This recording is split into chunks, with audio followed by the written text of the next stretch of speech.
আর হে ভাতৃগণ, আমি তোমাদেরকে আত্মিক লোকদের ন্যায় সম্ভাষণ করিতে পারি নাই, কিন্তু মাংসময় লোকদের ন্যায় খ্রিস্ট সম্বন্ধীয় শিশুদের ন্যায় সম্ভাষণ করিয়াছি। মণ্ডলকে সাধুবল লিখছেন,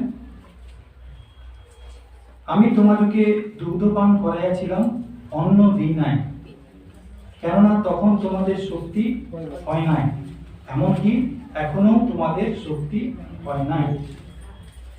তাহলে তিনি বলছেন শিশুর মতো, তাই তোমাদেরকে কি বলছেন, অন্ন দিই না, মানে শক্ত খাবার তোমাদেরকে আমি দিই না, কিন্তু দুগ্ধ পান করাইয়াছিলাম, কেননা তখন তোমাদের শক্তি হয় নাই, এমনকি এখনো তোমাদের শক্তি হয় না। তোমরা শিশুদের মতো ছিলে, এখনো শিশুদের মতো আছে, তাই শক্ত খাবার তোমাদেরকে আমি দিই। কেন? কারণ এখনো তোমরা মানসিক রহিয়াছ, এখনো তোমরা মানসিক রয়েছ, যে মানসিক যে ইচ্ছা, হ্যাঁ, সেই বিষয়গুলো তোমাদের মধ্যে রয়ে গেছে। মানে মানসিক ইচ্ছা বলতে নিজের ইচ্ছা, যে অভিলাষ, মানুষের যে অভিলাষ, সেগুলো তোমাদের রয়ে গেছে। সেই অনুযায়ী তোমরা চিন্তা করছো, আর সেই অনুযায়ী তোমরা চলছো। তা এখন তোমরা মানসিক রয়েছো, তা এখন তোমরা সেই শিশুই রয়ে গেছো। কেন? বাস্তবিক যখন তোমাদের মধ্যে ঈর্ষা ও বিবাদ রহিয়াছে, তোমাদের মধ্যে কি আছে? মণ্ডলকে তিনি লিখছেন, তখন তোমরা কি মানসিক নও এবং মানুষের নীতিক্রমে কি চলিতেছ না? তাহলে তোমাদের মধ্যে ঈর্ষা ও বিবাদ রহিয়াছে। ঈর্ষা রয়েছে, ঈর্ষা মানে এগুলো রয়েছে, ঈর্ষা রয়েছে, ঈর্ষাও করছো তোমরা, আর তোমাদের বিবাদও রয়েছে। তো এগুলো যখন তোমাদের মধ্যে রয়েছে, তখন তোমরা এখনো সে মানুষেই রয়েছে, মানে নিজের ইচ্ছা অনুযায়ী তোমরা চলছো। মানসিক মানে নিজের ইচ্ছা মতো চলো, ঈশ্বরের ইচ্ছা মতো তোমরা চলছো না। সেই ঈশ্বরের জ্ঞান তোমরা হৃদয়ের মতো চলছো, কেন? মানুষের নীতিক্রমে চলছো, মানুষ যেমন চলে নিজের ইচ্ছা মতো, সেইভাবেই তোমরা চলছো। কেননা যখন তোমাদের একজন বলে আমি পৌলের, একজন কি বলছে? আমি পৌলের। পৌল তিনি খ্রিস্টের সে প্রচারক ছিলেন, অনেক আশ্চর্য কাজ তিনি করতেন, পরাক্রমের সহিত ঈশ্বরের কথা বলতেন আর খ্রিস্টের কথা বলতেন। অনেক লোক তার মাধ্যমে প্রভু যিশুকে জেনেছিল, এবং প্রভু এই মণ্ডলীতে সুস্থ হয়েছিল, অনেক সুস্থ, অনেক আশ্চর্য কাজ তিনি করেছিলেন, মৃতকে জীবনও দিয়েছিলেন।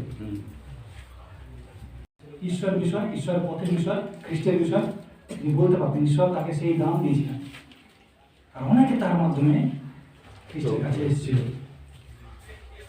হ্যাঁ, কিন্তু তিনি বলছেন, পৌল বলছেন যে ঠিক আছে, তোমরা এসেছো, তোমরা বিশ্বাস করেছো, কিন্তু এখনো তোমাদের আর দলাদলি করছো, আর বিবাদ করছো, আর তোমরা বলছো আমি হচ্ছি পৌলের দলের লোক, আর কেউ বলছে আমি আপনলোর দলের লোক করছো।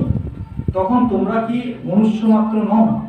তাহলে তোমরা কি সাধারণ মানুষের মতোই না? তোমরা কাকে দেখছো? কাকে দেখছো? তোমরা কাকে দেখছো? মানুষকে দেখছো, আমাকে দেখছো। আমাকে তোমরা মহান করে দিচ্ছ না, আর আপনলোকে মহান করে দিচ্ছ। কিন্তু পৌল বারবার তিনি বলতেন যে আমাদের এই সকল ত্যাগ করেছে, আমরাও আপনাদের মতো সুখ দুঃখভোগী মানুষ। তাহলে ঈশ্বরের সেবা করতে হবে আর তারই গৌরব করতে হবে। যখন লোকেরা সে পোলের উদ্দেশ্যে পোলকে দেখে পোলের উদ্দেশ্যে বলিদান করার জন্য তারা আয়োজন করছিল, তখন তিনি তাদেরকে থামালেন, বললেন এসব থেকে আমাদের বিরত হতে হবে। আমরা কেউ নয়, আমরা আপনারা যেমন, আমরা তেমন, কিন্তু আসল কি? আসল হচ্ছে ঈশ্বর। তারই গৌরব করতে হবে, তারই সেবা করতে হবে, তারই আরাধনা করতে হবে। আমরা কেউ নেই। তো কি তাহলে আপন কে? তাহারা তো পরিচারক মাত্র, যাহাদের দ্বারা তোমরা বিশ্বাসী হয়ে। তারা কে? পরিচারক। পরিচারক মানে পরিচারক মানে দাস। বলি তারা তো পরিচারক মাত্র, যাহাদের দ্বারা তোমরা বিশ্বাসী হয়ে আছো। তাদের আমরা জানতে পেরেছি বিশ্বাসী হয়েছে। কার প্রতি বিশ্বাস করেছো? ঈশ্বরকে বিশ্বাস করেছো, প্রভুকে বিশ্বাস করেছো, যিশুকে বিশ্বাস করেছো। তারা দাস, তারা সামান্য মানুষ, তারা দাস। আর একজনকে প্রভু যেমন দিয়েছেন, মানে তিনি যেমন কাজ দিয়েছেন, যেমন আশীর্বাদ দিয়েছেন, সেই অনুযায়ী তারা কাজ করেছে। হ্যাঁ, আমি রোপণ করলাম, আমি কি রোপণ করলাম, চারা লাগালাম, হ্যাঁ, বীজ লাগালাম বা চারা লাগালাম, রোপণ করলাম। আপল্লো জল সেচন করলো, আপল্লো কি করলো? তারপরে জল দিল, বীজ লাগানো হলো, চারা লাগানো হলো, যা কিছু করা হলো। আর কি আপল্লো তাতে কি করলো? তার সে কাজ করলো, একটু জল দিল, তারা সে জল দিল। কিন্তু ঈশ্বর বৃদ্ধি দিতে থাকিলেন। তাহলে সেই বীজ থেকে গাছ কে করলেন? কে বৃদ্ধি দিলেন? সেটাকে বড় কে করলেন? ঈশ্বর করলেন। আমাকে যেটুকু কাজ দিয়েছিলেন ঈশ্বর, সেটুকু কাজ আমি করেছি। আপল্লোকে যেটুকু কাজ বলছে, এক একজনকে যেমন দিয়েছেন, তাহলে আপল্লোকে যেমন কাজ, কিন্তু আসল কাজ তিনি করছেন। সেই গাছকে বৃদ্ধি তিনি দিচ্ছেন, সে তাকে বড় তিনি করছেন, সেখান থেকে ফুল তিনি উৎপন্ন করছেন, সেখান থেকে ফল তিনি ফলাচ্ছেন। যেমন ফল, যতগুণ ফল, ঈশ্বর সেই ফল দান করেন, তিনি বৃদ্ধি দিচ্ছেন। তাহলে ঈশ্বর বৃদ্ধি দিতে থাকিলেন, অতএব রোপক কিছু নয়। রোপক যিনি রোপণ করছেন তিনি কিছু নয়, তিনি। এই যে পোলের জীবন থেকে আমরা কিছুর পর প্রভু যিশুকে আমরা জানি, তার জীবন যেমন জানি। তারপরে এসেছিলেন এই সাধু পৌল, তার জীবন আমরা জানি না। প্রভু যিশু যখন পৃথিবীতে এসেছিলেন, জীবনযাপন করেছিলেন, ঈশ্বরের কথা বলেছিলেন, সত্যের বিষয়ে বলেছিলেন, সত্যের জন্য নিজের জীবন দান করেছিলেন। তারপর তার শিষ্যরা যখন সেই সুসমাচার নিয়ে গেল, প্রভু যিশু এসেছিলেন আমাদের সবার জন্য করেছেন না, এই পৌল তিনি বিশ্বাস করেননি। তিনি খ্রিস্টকে এবং খ্রিস্টান নামে যারা আসতো তাদেরকে অবিশ্বাস করেছিলেন এবং তাদের তাড়না করতেন। কিন্তু প্রভু যিশু একদিন সেই পৌলকে দেখা দিয়েছিলেন, তার জীবন বদলে গেছে, তার জীবন সম্পূর্ণরূপে বদলে গেছে। যে তিনি জানতেন না, যাকে আমি তাড়না করছি, যাদের আমি নিন্দা করছি, ইনি সত্যি সেই জগতের ত্রাণকর্তা। যখন জানলেন, সেদিন থেকে নিজের জীবন সেই খ্রিস্টের জন্য তিনি দান করলেন। যে এতদিন আমি নিজের জন্য জীবনযাপন করতাম, আজকে আমি খ্রিস্টের জন্য নিজের জীবনকে দান করলাম। আজ থেকে আমার জীবনে আমি নয়, কিন্তু খ্রিস্ট জীবিত। তাকে প্রভু বলে স্বীকার করলেন, তার কাছে পাপের ক্ষমা চাইলেন, যে আমি জানতাম না প্রভু, অজ্ঞানবশত তোমার আমি বিরোধিতা করতাম, কিন্তু আজকে তুমি দয়া করেছো, অনুগ্রহ করেছো, তাই তোমাকে জানতে পেরেছি তুমি জগতের ত্রাণকর্তা। আর সেই বার্তা আমি সবার কাছে আজকে প্রচার করবো। আর কোনো বিষয় নয়, খ্রিস্ট এবং তার ক্রুশ, যে তিনি প্রভু জীবন দান করেছেন, এই বিষয়ে তোমার কাছে আমি শুধু প্রচার করি যে প্রভু যিশুর নামে রূপক কিছু নয়, আমি কিছুই নই। রূপক আমি যে রোপণ করেছি, আমি কিছু নই, কিছুই নই, আমি কিছুই নই, নাথিং। কিন্তু আমাদের মনে যখন তার কাছে আসি, এই ভাবটা আমাদের মনের মধ্যে রয়েছে। একজন ঈশ্বরের দাস, যিনি ঈশ্বরের পবিত্র আত্মার শক্তিতে পরাক্রমের সহিত ঈশ্বর তাকে ব্যবহার করেছিলেন, অনেক অলৌকিক কাজ করেছিলেন, অনেক অলৌকিক কাজ, অনেক লোক তার দ্বারা খ্রিস্টের কাছে এসেছিল। তিনি বলছেন যে আমি কিছুই নই, আমি কিছুই নই। খ্রিস্টের সঙ্গে যদি আমরা নিজেদের জীবন দেখি, যে প্রভু যিশুতে যে ভাব ছিল তাহা তোমরা দিগতেও হোক, বলা হচ্ছে না, তাহার মধ্যে যেমন ছিল সেই ভাব তোমাদের হোক।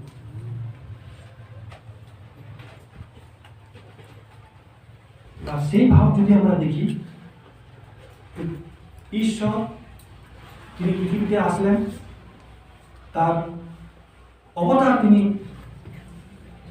হয়ে পৃথিবীতে আসলেন, খ্রিস্টের দেহে না, প্রভু যিশু হয়ে পৃথিবীতে আসলেন যেন আমরা তাকে দেখতে পাই, সেই ঈশ্বরকে দেখতে পাই যে ঈশ্বর কেমন,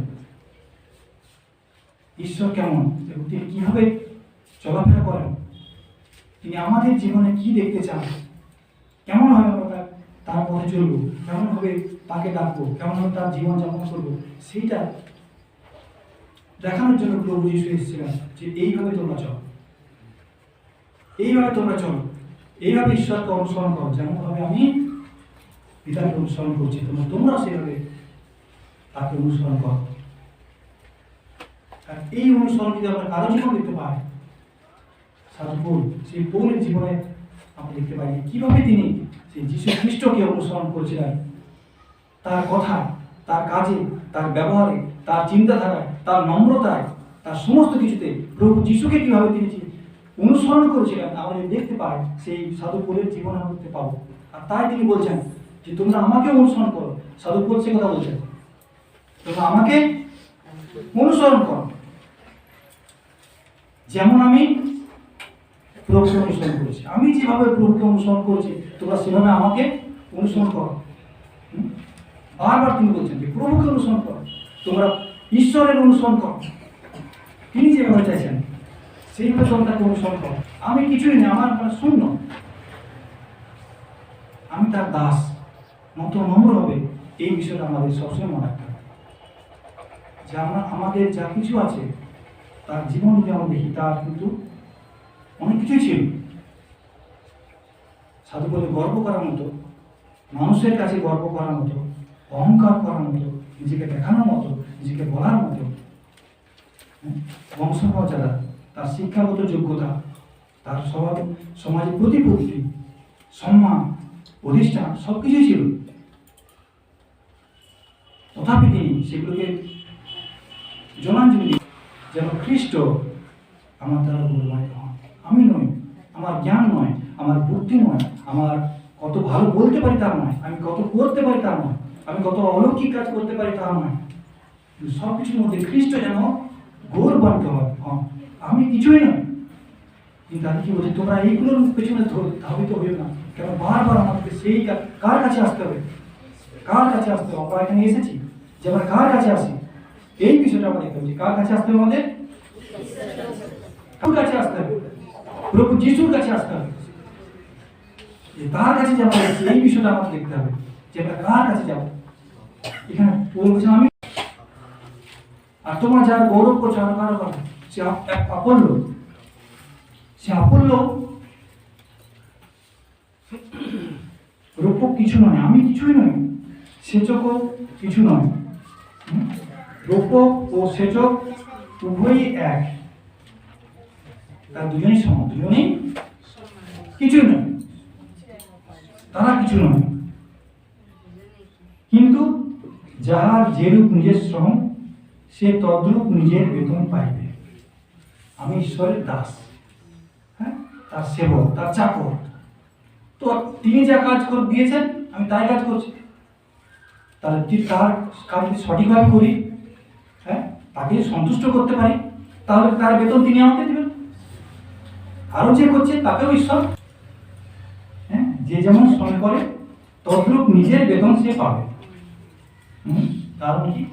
কারণ আমরা, তিনি বলছেন সে আপল্ল আমি দুজনে কি আমরা ঈশ্বরেরই সহকার্যকারী। আসল কাজ কে করছেন? এবং তিনি অনুগ্রহ করেছেন, তার কাজে আমাদেরকে অংশী করেছেন, যেসব তোমরা করো, এই করার সুযোগ দিয়েছেন। হ্যাঁ, সহকার্য করে তার সঙ্গে আমরা কাজ করছি, আসল কাজ তিনি করছেন। আমি সুসমাচার প্রচার করছি, আপোল্লো সুসমাচার প্রচার করছে। এই সুসমাচার প্রচার সবচেয়ে বেশি কে করছেন? ঈশ্বর করছেন।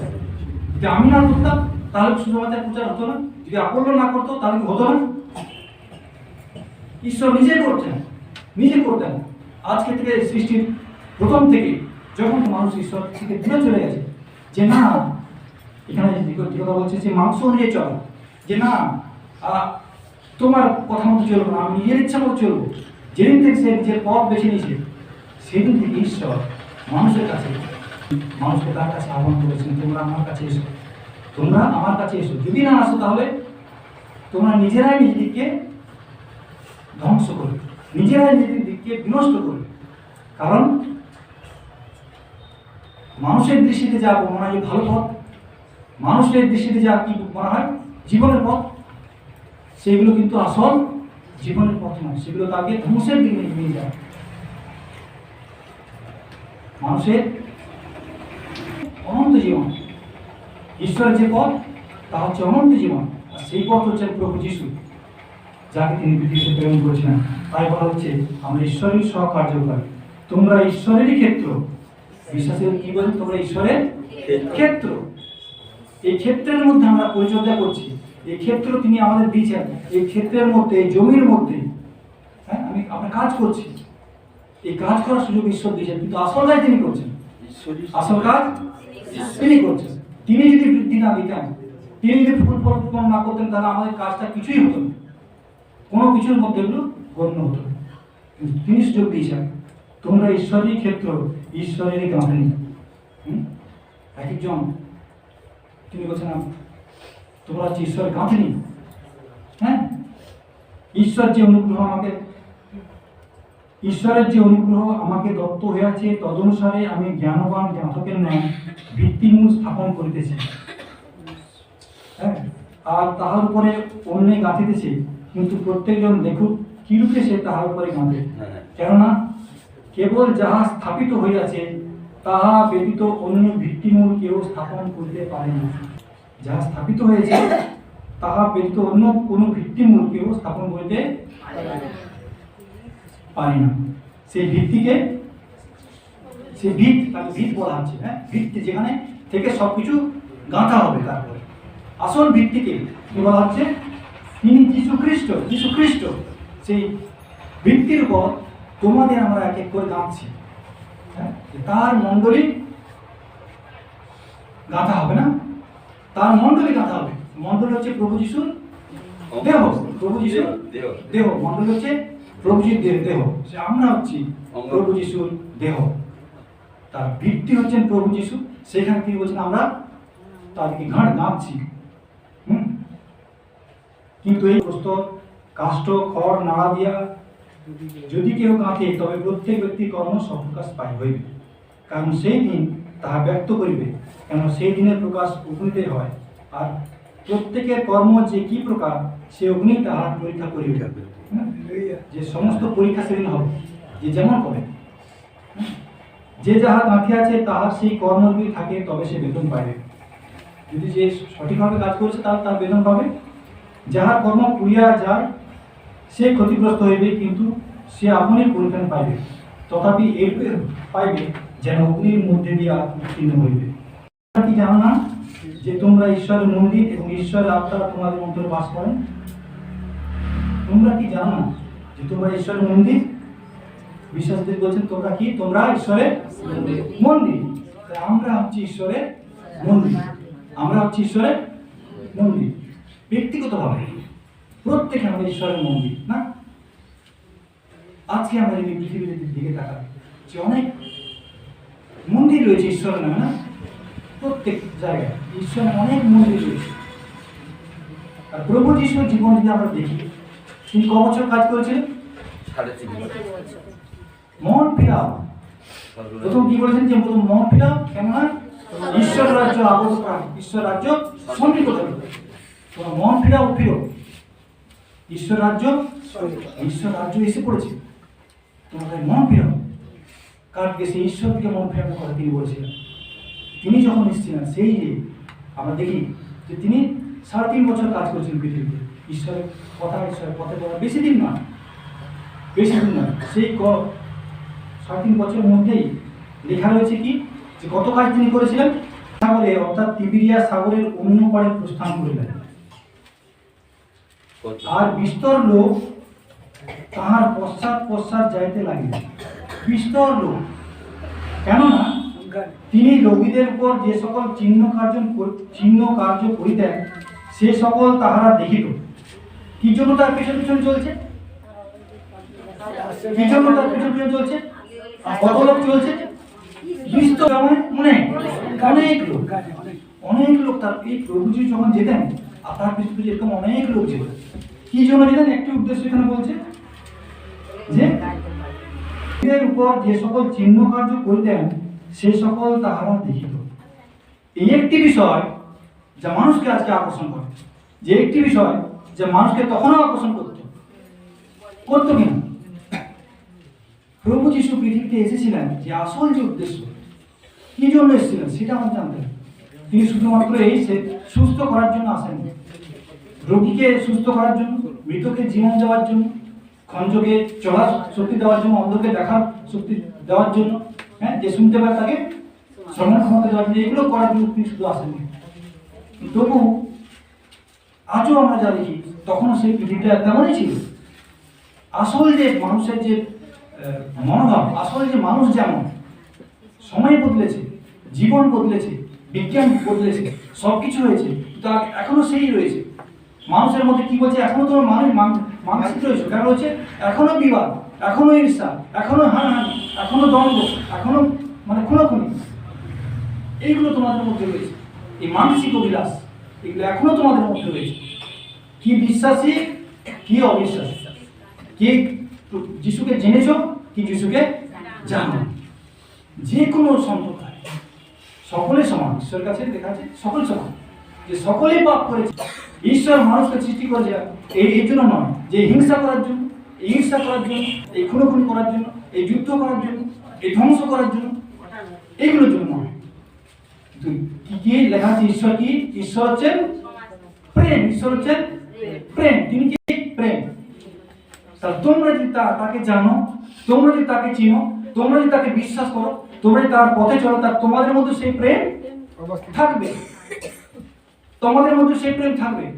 আর তুমি যদি বলো আমি ঈশ্বরকে জানি, কি বলা হচ্ছে দেখো, যে তুমি যদি বলো ঈশ্বরকে জানি আর নিজ ভ্রাতাকে তুমি ঘৃণা করো, তাহলে তুমি ঈশ্বর সন্তান নও, তাকে তুমি জানো না, তার সাথে তোমার সম্পর্ক নেই। কারণ ঈশ্বর প্রেম, কারণ ঈশ্বর প্রেম। এই বাক্য তিনি আমাদের দিচ্ছেন যে আগে যে যা ছিল মানুষ, এখন মানুষ তেমনই আছে না। জীবন স্বাচ্ছন্দ্য হয়েছে, জীবন অনেক কিছু বদলে গেছে, কিন্তু সেটা আসল যে স্বভাব, আসল যে মনুষ্যত্ব, আসল যে মানুষের ভেতরের বিষয়, সেগুলো কিন্তু বদলায়। আর প্রভু যিশু এলেন, সেই বিষয়টা মানুষের কাছে প্রকাশ করলেন যে তুমি কেমন দেখো।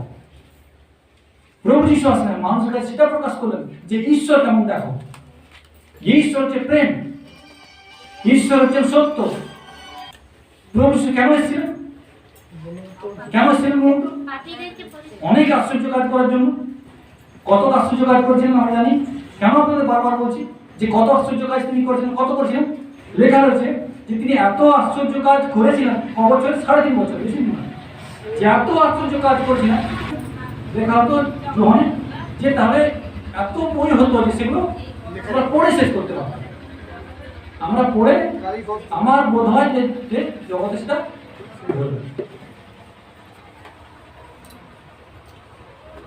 কি বলছেন যে তাকে যেমন দেখেছিলাম তেমন তোমাদের কাছে আমরা বলেছি, আমার তার সাক্ষী। কোনো কষ্ট কল্পিত বিষয় মতো গল্প তোমাদের কাছে বলিনি, যে চিন্তা করে করে গল্প করে করে এরকম বলিনি, কিন্তু যেমন দেখেছি, যা শুনেছি, তার সঙ্গে থেকেছি, বুঝেছি, আর সেগুলোই তোমাদের কাছে বলছি, যেন তোমরা বিশ্বাস করো যে ইনি জগতের ত্রাণকর্তা, এবং বিশ্বাস করিয়া তোমরা জীবন প্রাপ্ত হও। প্রভু যিশু এসেছিলেন এই অলৌকিক কাজ করার জন্য, অনেক অলৌকিক কাজ করেছিলেন, কিন্তু এই কিছু বিষয় লেখা রয়েছে যে আমরা সত্যি বিশ্বাস করতে পারি যে সত্যি ইনি ঈশ্বর থেকে আগত ব্যক্তি। তিনি এসেছিলেন এটা দেখানোর জন্য যে দেখো মানুষ তোমরা কেমন, তোমাদের মনের মধ্যে কি রয়েছে, তোমাদের অন্তরের মধ্যে কি রয়েছে। যে বাইরে তোমাদের মধ্যে তিনি সবসময় সেই কথা বলেছেন তাদেরকে, তোমাদের বাইরে রয়েছে সৌন্দর্য, বাইরে রয়েছে পবিত্রতা, বাইরে রয়েছে ধর্মবাস, বাইরে রয়েছে প্রার্থনা, বাইরে রয়েছে দান, বাইরে রয়েছে মানে সাহায্য, হ্যাঁ, বাইরে রয়েছে দয়া, বাইরে রয়েছে আন্তরিকতা, কিন্তু অন্তর সার শূন্য। যে হে মনুষ্য, ঈশ্বর তোমাদের কাছে কি চায়? হ্যাঁ, তোমার কাছে আমি কি চাই? সত্য আচরণ করো। হ্যাঁ, তিনি মানুষের কাছে মানুষের মানসিকতা প্রকাশ করেছিলেন যে এই হচ্ছে তোমরা চলে আসো, কিন্তু অন্য কোথাও যেখানে তোমার ধন সেখানে তোমার ধন কোথায়? তোমার ধনকে ধন তোমরা কাকে করেছো? তোমাদের আসল সম্পত্তি কি? তোমাদের আসল চাওয়া কি? কোথায় কি চাও তোমরা? সুস্থতা চায়, প্রভু সুস্থতা চায়। অনেক লোক চললো, আমিও চললাম, সেদিনও তো দেখি যখন দেখবেন সব দেয় শুরুই হচ্ছে সেই কথা দিয়ে। কতজন তার পেছনে এসছে? 20 লোক। সেই 20 মধ্যে আমিও হারিয়ে গেছি না। কোন ঈশ্বরের নামে কোন পীর বা কোন মসিহ বা যে যা বলতে পারে, যার বিশ্বাস দেখবেন সবাই জানে সে যেই হোক কেন, সবার কাছে একটি বিষয়, ঈশ্বরকে এক, ঈশ্বরকে এক, যে যত মত তত পথ, একটা কথা আছে, যত মত তত পথ। তো যে নামেই হোক, যে উপকার মানে যে মাধ্যমেই হোক, যার কাছে হোক, যদি আমি পাই উপকার পাই যাবো, জানেন সেদিনও ছুটত প্রভু যিশুর নামে 20 লোক তার পেছনে চলতো, 20 লোক। আজকেও যদি তার নামে কোনো কিছু হয় কেউ করে, কিন্তু সর্বপর কি বলছেন, ঈশ্বর যেমন যাকে দিয়েছেন সে তেমন করবে। কিন্তু আসল মানুষ কোথায় যাচ্ছে? যে তার সে আশ্চর্য কাজ। কিন্তু সেইখানে প্রভু যিশু বলছেন যে আমরা দেখতে পাবো সেখানে শেষে কজন ছিল? শেষে কজন ছিল? 12 জন। 20 লোক থেকে কজন ছিল? মাত্র 12।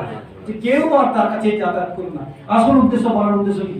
প্রভু আশ্চর্য কাজ করার জন্য নয়, একটি বিষয় বলার জন্য এসেছিলেন যে তোমরা কেমন, নিজেদের দিকে তাকাও, তোমাদের অন্তঃকরণে কি, অন্তঃকরণ দেখো, আর ঈশ্বর কেমন, ঈশ্বর কি চান সেটা তুমি দেখো। তোমরা হচ্ছে মানসিক, যে আমাকে দেখেছে সে পিতাকে দেখেছে। আমি যা বলি তা পিতার কথা, আমি যা করি তা পিতার কাজ। আমার এই জীবন পিতার জীবন, আমার এই সময় পিতার সময়, আমার যা কিছু সবই পিতার। আমি আর আমার পিতা এক। প্রভু এসেছিলেন শুধু আশ্চর্য কাজ করার জন্য নয়। আর তার কি বলে, এরপরে যখন তার পিছনে চলছে, এরপর তিনি কি বলছেন যে আমি তোমরা আশ্চর্য কাজ দেখেছো, আর এর জন্য শুধু নয়, কিন্তু এখন এসছো কিসের জন্য? সেই খাদ্য পেয়েছিলে না, সেই খাবারের জন্য তোমরা এসছো। জাগতিক খাবার আমি তোমাদেরকে দান করেছিলাম, আজকেও যখন সেটা আনন্দ সব উপভোগ করবে, সবই চলবে, সবই ভালো। কিন্তু আসল উদ্দেশ্য, যে উদ্দেশ্য যে তাকে যদি আমরা না জানি, তাকে যদি না অনুসরণ করি, তাকে যদি হৃদয়ের মধ্যে না ধারণ করি, তাহলে সবই ব্যর্থ। সে আশ্চর্য কাজ দেখা ব্যর্থ, সে দৈহিক খাদ্য সেও ব্যর্থ। যদি সে আত্মিক খাদ্য, যে প্রভু যিশু, তাকে যদি গ্রহণ না করি, তিনি বলছেন আমি সে আত্মিক খাদ্য যা তোমাদের জীবন্ত রাখে, যা ঈশ্বরের সঙ্গে তোমাদের মিলন করে দেয়। হ্যাঁ, তিনি যদি চাইতেন পৃথিবীতে যে অনেক ধর্মধাম আজকে স্থাপন হয়ে, যত মহান মহান ধর্মধাম পৃথিবীতে আছে, যত ধর্ম আছে, সবার উপরে তিনি যদি চাইতেন তা করতে পারতেন। যত রূপক, সেচক, যত আশ্চর্য কার্যকারী, যত নামের যা কিছু রয়েছে তেমন ব্যক্তি, তিনি যদি চাইতেন তিনি সবকিছু করতে পারতেন, আর সবাই তার পিছনে পিছনে চলত না।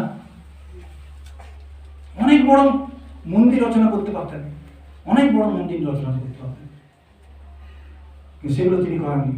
কিন্তু তিনি তার আসল যে উদ্দেশ্য, সে আসল উদ্দেশ্য কি? যে সবার জন্য, এই জগতের জন্য কি, যে জীবন দান করা, আমাদের সবার জন্য। যে তিনি যদি জীবন দান না করতেন, তাহলে আমাদের জন্য আর কোনো আশা থাকতো না। হ্যাঁ, আমাদের জন্য আর কোনো আশা থাকতো না। কেননা মানুষের আকাশের নিচে মনুষ্যদের মধ্যে এমন অন্য কোনো নাম নেই যে নামে মানুষ পরিত্রাণ পেতে পারে।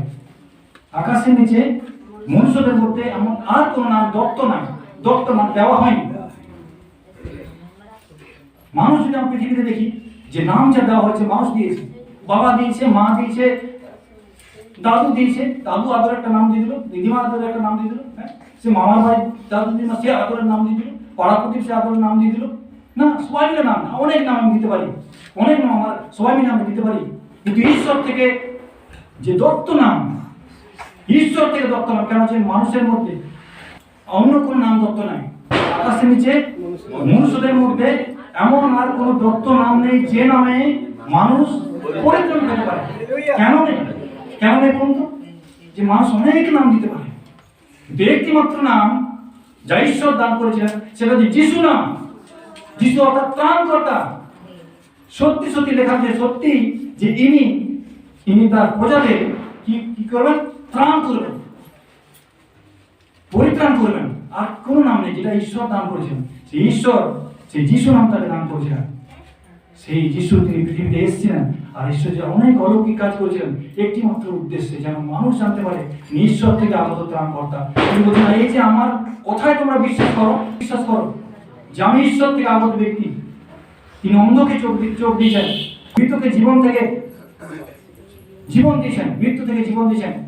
আর 4 দিন যে লাসার তাকে বলছেন লাসার তুমি বেরিয়েছো, 4 দিন সে মারা গেছে, যে লাসার তুমি বেরিয়েছো।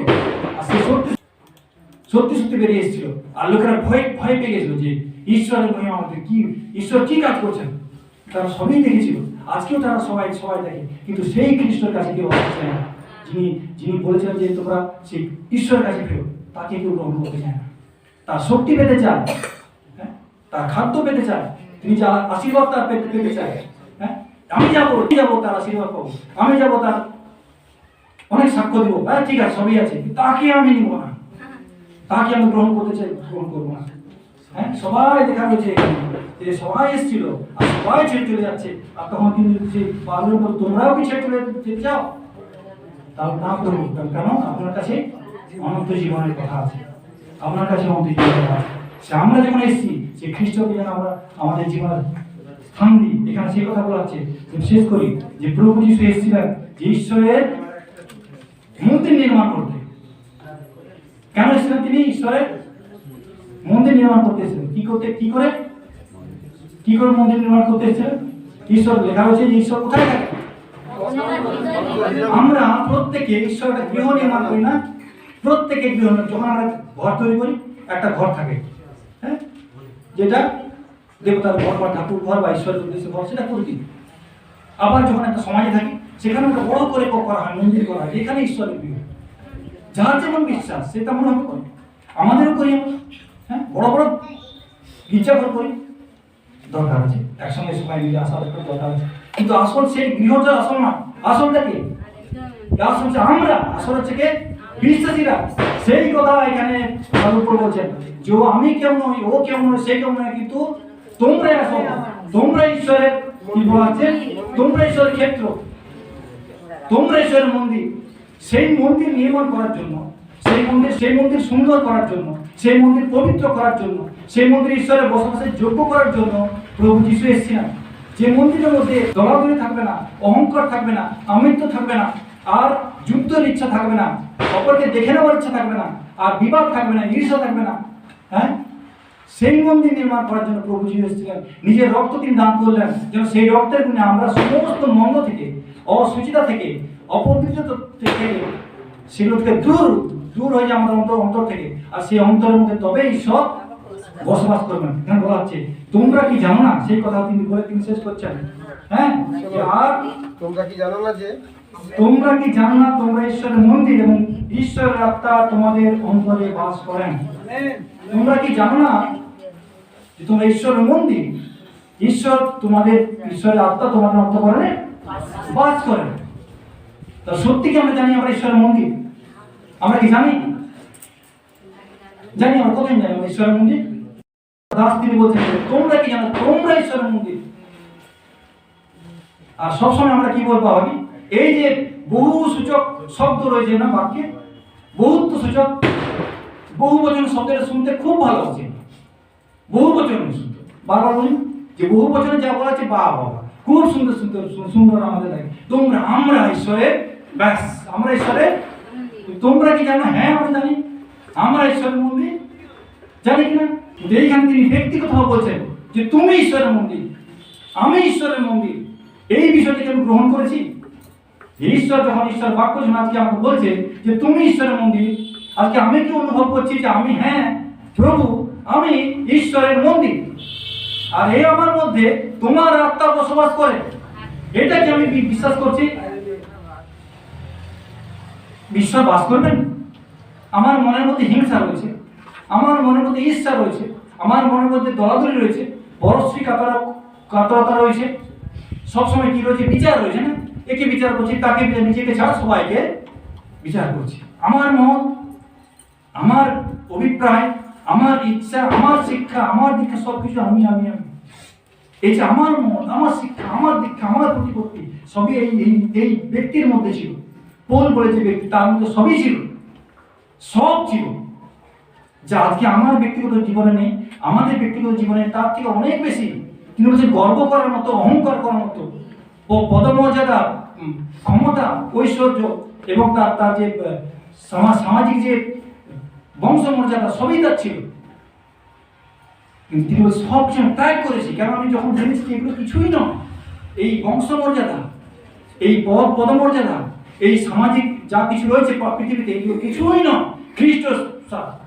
কারণ আমি ঈশ্বরের মন্দির, এই মন্দিরের মধ্যে ঈশ্বর বসবাস করেন, আর এই মন্দিরকে পবিত্র করছেন, শুদ্ধ করেছেন একমাত্র প্রভু যিশু, এবং তার সেই রক্ত আমাকে সমস্ত অধার্মিকতা থেকে, অসুচিতা থেকে সুন্দর করেছে, এবং সেখানে ঈশ্বরের মন্দিরকে সাজিয়ে দিয়েছে। ঈশ্বর এখন সেখানে বসবাস করে। এখানে বলা হচ্ছে তোমরা কি জানো না তোমরা ঈশ্বরের মন্দির? তোমরা কি জানো না যে তুমি ঈশ্বরের মন্দির? আমি কি জানি না যে আমি ঈশ্বরের মন্দির, আর ঈশ্বরের আত্মা আমার মধ্যে বসবাস করেন? এইটা আসল। আর না হলে সবই বৃথা হয়ে যাবে।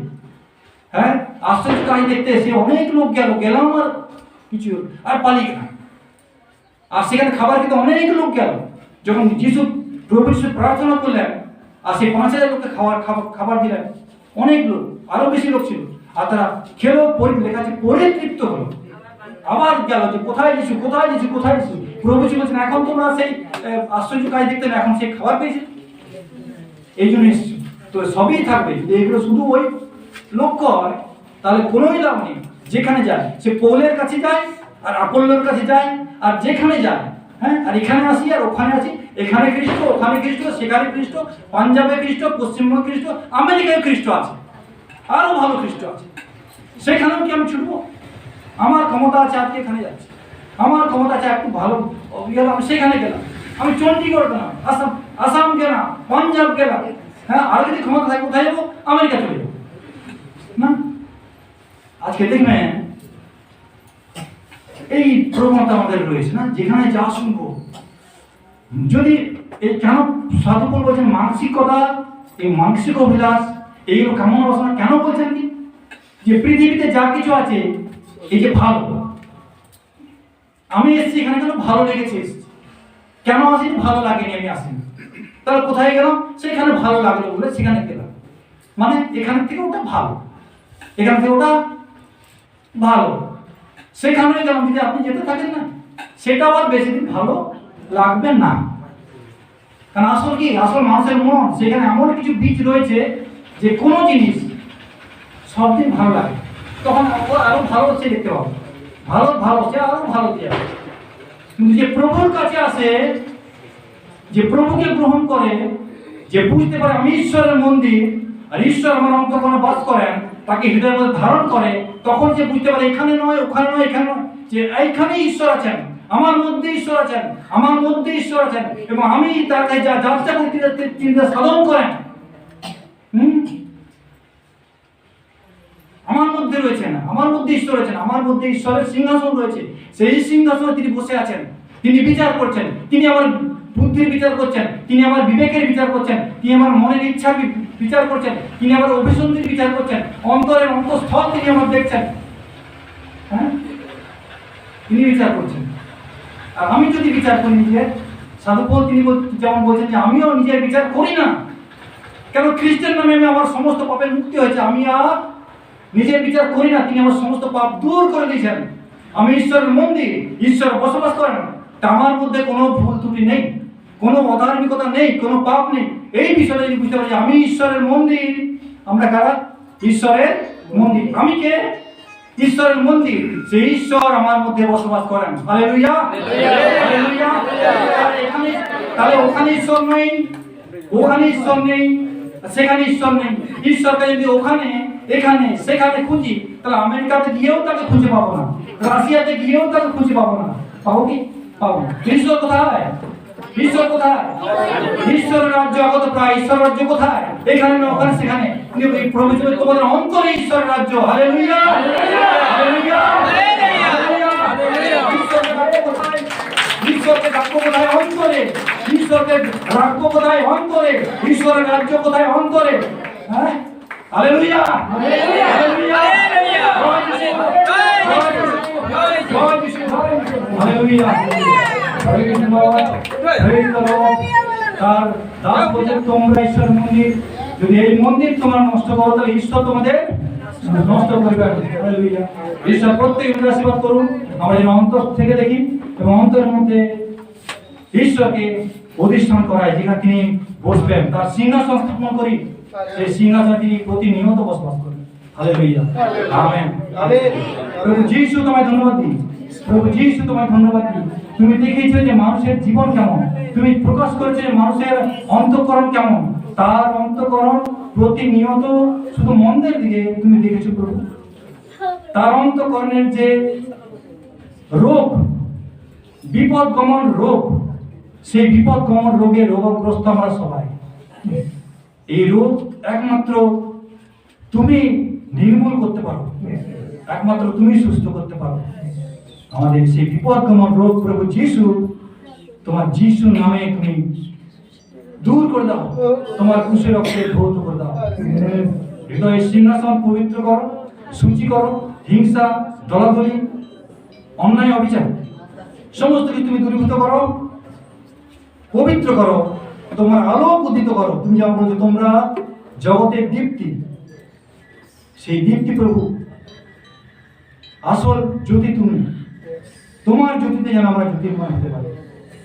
তুমি আমাদের অন্তঃকরণ জ্যোতির্ময় করো, আলোকিত করো এবং তুমি অধিষ্ঠান করো। পিতা ঈশ্বর, তুমি আমাদের অন্তঃকরণ এসো, অধিষ্ঠান করো, যেন আমরা এখানে ওখানে তোমাকে আর খুঁজে না বেড়াই। কারণ তুমি বলেছো তুমি আমাদের সঙ্গে সঙ্গে আছো। প্রভু খ্রিস্ট, তুমি বলেছো যে আমি তোমাদের সঙ্গে সঙ্গে আছি। তোমরা আত্মা এবং সত্যে সত্যে ভজনকারী তোমরা হও। প্রভু, সে আত্মিক মনুষ্য আমাদের করো, আত্মায় ভজনকারী আমাদের তোমার করো, যেন আমরা মানসিক মানুষ না থাকি কিন্তু আত্মিক মানুষ হতে পারি। তুমি সাহায্য করো। তোমার সমর্পিত হয়ে সমস্ত অযোগ্যতা, দুর্বলতা, মন্দতা, পাপ তোমার যিশু নামে ক্ষমা করো। সমস্ত অযোগ্যতা ক্ষমা করো, সমস্ত ভুল ভ্রান্তি ক্ষমা করো, সমস্ত বিষয় যা তোমার দৃষ্টিতে অপ্রীতিকর তা তুমি ক্ষমা করো, ক্ষমা করো প্রভু, দয়া করো, দয়া করো। তাই প্রভু, অন্য কোনো বিষয় নয়, অন্য কারোর দিকে নয়, অন্য কোনো মানুষের দিকে নয়, কিন্তু নিজেদের দিকে তাদের সাহায্য করো।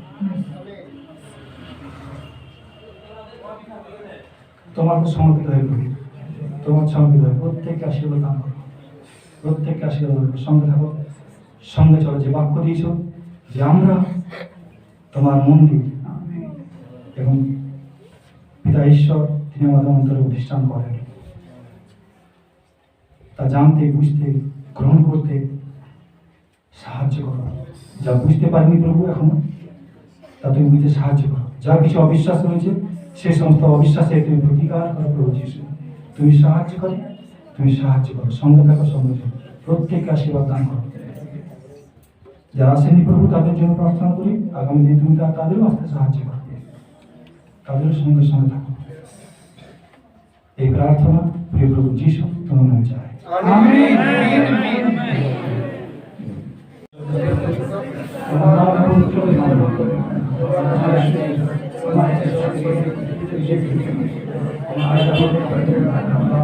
আমাদের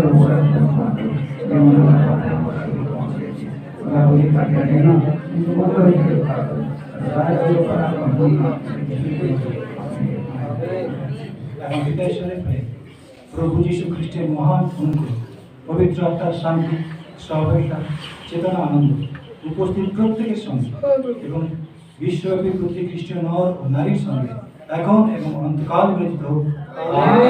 আমেন।